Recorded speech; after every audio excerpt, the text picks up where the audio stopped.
Mohini, palmist and Vedic astrologer, and just a general gabber.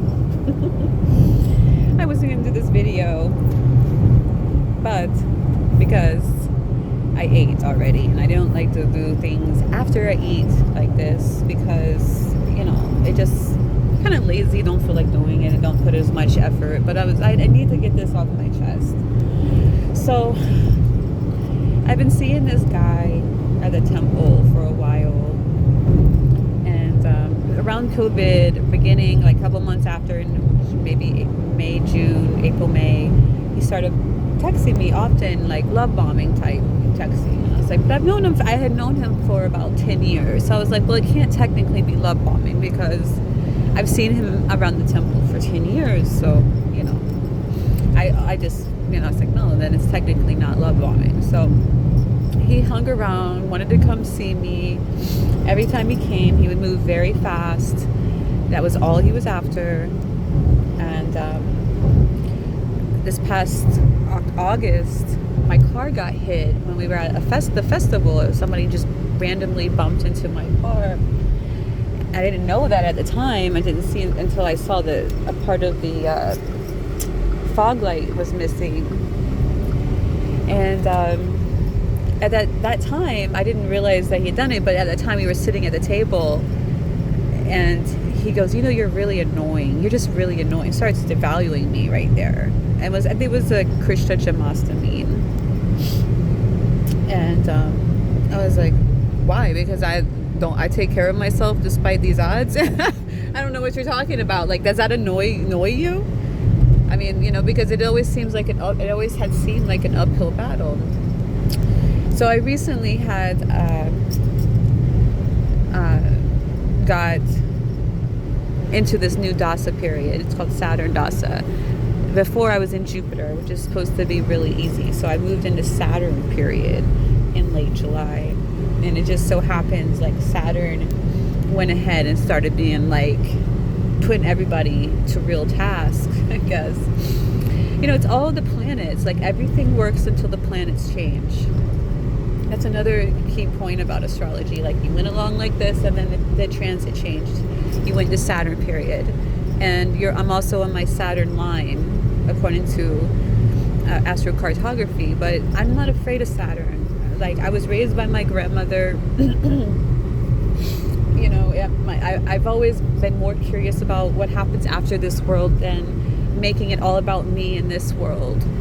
And being some copycat of God's energy. Like, why not give God the glory? It's part of being a chosen one, devotee. However, you want to say it, that, you're more concerned about leading people to God and who's there, and then to be a copycat of God, use God's energy, and then deride him and say, oh, look at me. But hey, if that's what God wants you to do and you didn't do it, you're going to suffer. If your karma is to be center stage and you find out way too late, it's going to start kicking your ass, kicking your butt like a can down the street. Okay, which is pretty much started doing with me.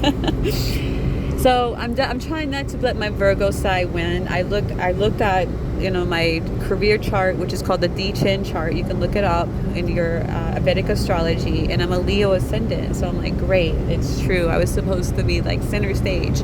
I've got 2 stars on my sun mount, and Saturn's in Leo in the ascendant in that chart too. It's like, come on, Saturn, what else? So I've been trying to break out of my mold and look at these, relinquishing of what we thought was ours forever to where it needs to go, back to God. But the thing that really bites me about it, and maybe this is why God says we shouldn't even try to, engage in illicit sex or connections with the opposite sex, is just they don't know how to handle you right. People just don't know how to handle each other like God does. And we can feel so unsupported. I know this is like a lot of topics. We can feel so unsupported. I told you, it's after I ate lunch. I've got a whole, I have a whole Thai salad in there. Talking. Different flavors, mixing it. But anyway, We can feel unsupported, but God is always there. So I go to the temple for years and met this guy, met this older man. He's actually 35 years older than me and has been to the temple. Has been to India like 50 times. I haven't been to India, but I would like to go. In fact, I'm married by the justice of peace to an Indian man. So if anybody deserves to go to India, it's me. But God has ways of keeping the souls that are doing His work in a certain way, So anyway, this person in question has always followed me around the temple. It just followed me. Like, even when I knew I was at the end of that good period in my life, where it's like nobody escapes the wall. Is the best way to say it. He would follow me around and just cock block. He was a cock block extraordinaire. I was like, well, I guess he's real. He even went and got me a ring that said M plus G, which is his initial, and mine's M, Mohini, my Vedic spiritual name. And still just played this whole, like, we're going to get married. But now that I look back, it's a show before everyone there. Oh, happy Mercury Day. Communicating about this stuff. Where there's communication, there's less likely to be violence. Best way to cause violence is to shut down communication. That's one way to kill your opponent if you really hate them, by the way, is stonewalling them and shutting down. Because it's a type of illness. Communication is very healing. But this is peanuts.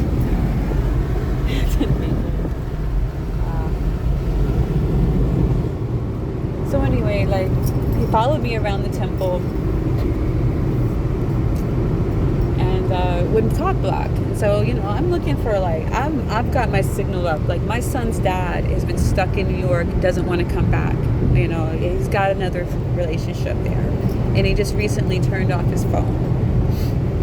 I have my theories, my Virgo analysis of why this type of behavior goes on, and I see that there's a lot of enabling of sorry behavior, of very cop-out behavior with the protectors who are supposed to protect. Oh, he's fine, he's a devotee, he's doing fine, he's good. And then they turn all of that energy cannons, which the man, a real man, would have like buffered the woman from. They sit as a group and turn it towards her, gaslighting her, halfway to Georgia. But I don't give up going to see Krishna at the temple, I make my way. But yeah, that's why we have these different times, where everything just seems to be erasable.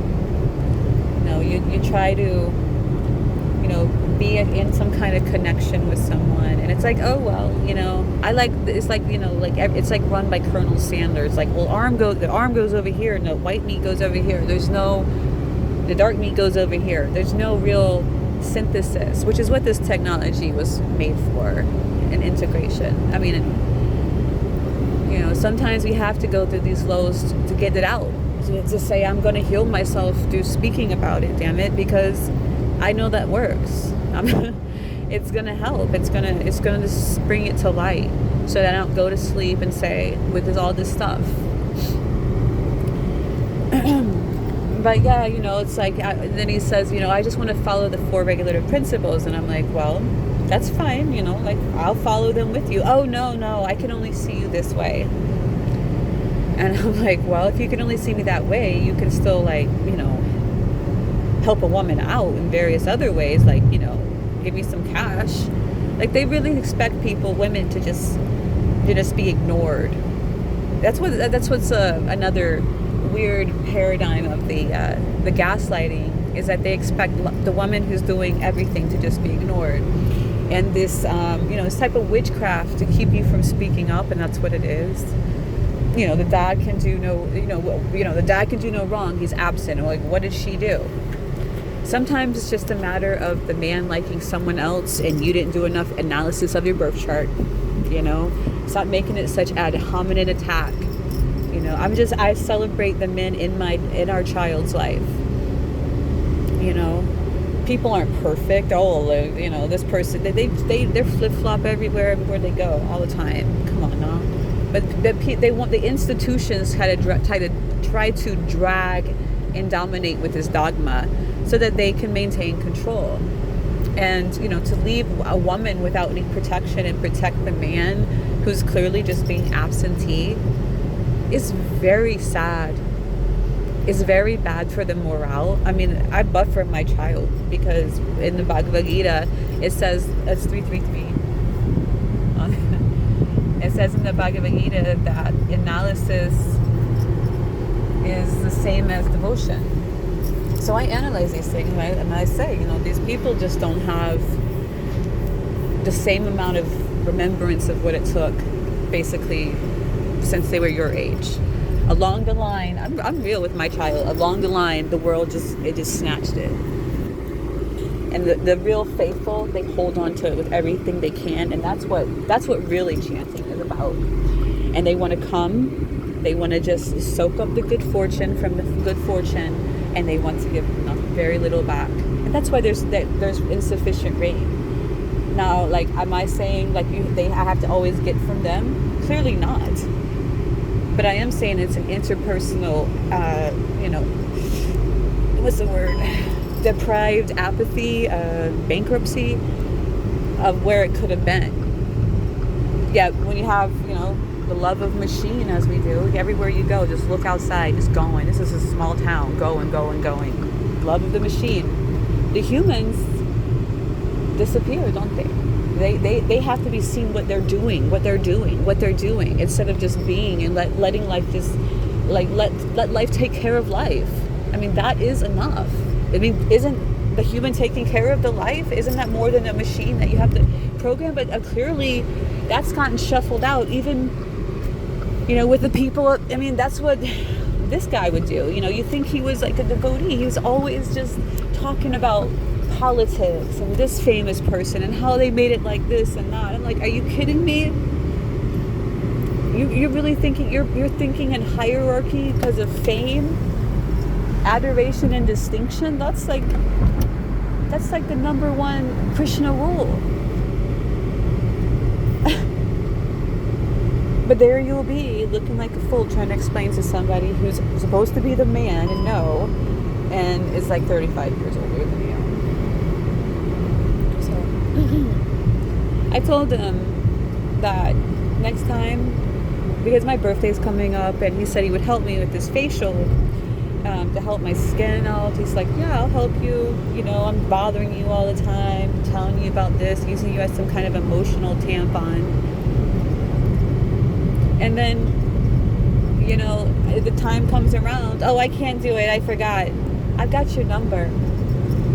I'm going to the temple president.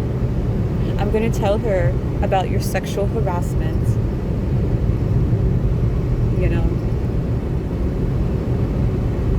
I'm going to ask her, does she appreciate taking good fortune for granted? Because she's been to India too. I haven't got to go to India. And why should I go and beg from the government? Because the people around me just cop out. Or just give up, have excuses. He told me, oh, you used to say cop out. It made him feel bad. No, that's what you are. You look for Maya's factory. That's what it is. You're looking for Maya's factory to give up. Well, the whole time you lived off the person's life who did that real work. You lived off of it. And you don't care.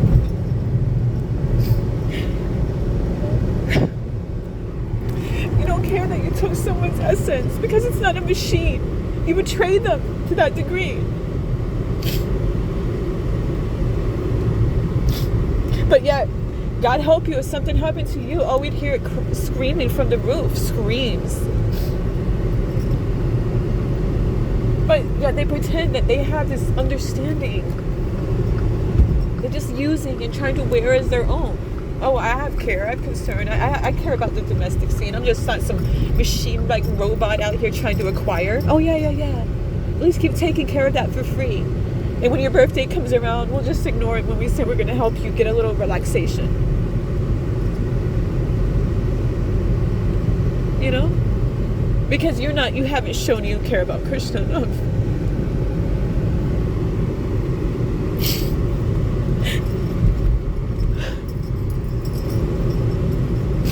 And they get everyone to turn against you.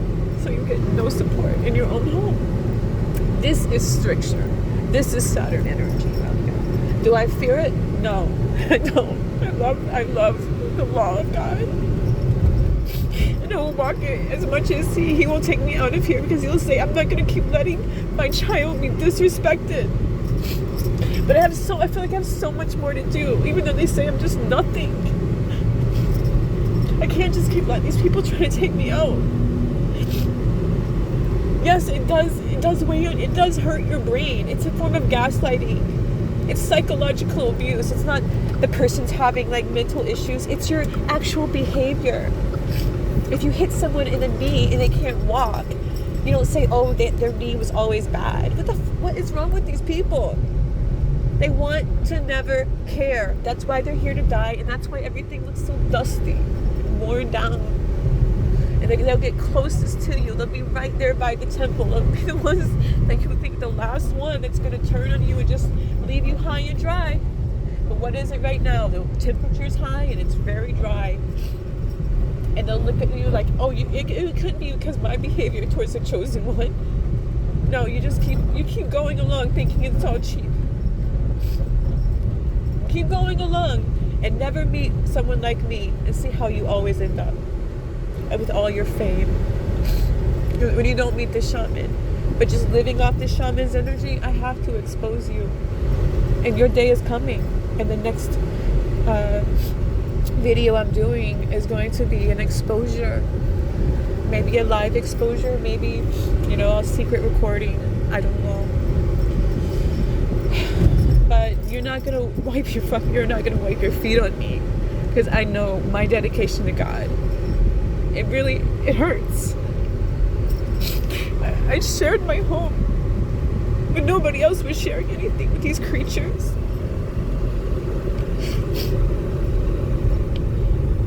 They don't see a human; they just see a body, like one of the insects on the ground. Yeah, your world's gonna get worse because your behavior is garbage. I don't worry about that world. I do my real job. I do my real dharma. I don't look for excuses and people to say, oh well, she doesn't have to do it because she's a woman. I do it. I put one foot in front of the other, not because I'm a beast of burden, because I'm curious. Because God's world is magical, but their world, as they say, is just misery. And it shows in their every behavior. But they've got their food. They've got their fancy prashadam. It's great. It's so hypnotizing. It makes you overlook a lot of bad behavior for a long time, I'll tell you that. But eventually Krishna, every dog has its day. Eventually every devotee, there's only so much that we can do against the way God ordained for a higher thinking being. Before, the angels just drag us to justice, drag us to judgment. It says, no, you're not going to keep wearing this on your heart and your chest and going to sleep like this with these fucking assholes. I'm sorry, I'm going to cuss. But they will sit and turn everyone against you. My mom will join in. Your old toxic family will join in. And then they want to act like you don't have a relationship with God. God's the only one who's been there. And they love to do it about your birthday. They love to do it on special days where they bust out their slime cocoon, what they have a big investment in. And they'll say, we'll never care about life. You're just a free worker. You've done nothing. You're not stuff. You're not like, Jeff Bezos who sells stuff to homes and then he goes to a different, planet. He doesn't even care about, protecting the homeland security here and making a reasonable place to keep all this junk. They don't have that much loyalty. They're betrayers too. The fish rots from the head down. But stay tuned for the next episode. I have to confront this lady. I have to, the temple president, and tell her, why are you wasting good fortune having these people who do nothing but sexually harass women and don't care about them? They don't have even an inkling. They'd rather give a corn cob to a cow before they would see a woman any more than just like the grasshopper does. And you want to hang around that just so you don't feel alone? Come on now. Alright, here's a shot of my face.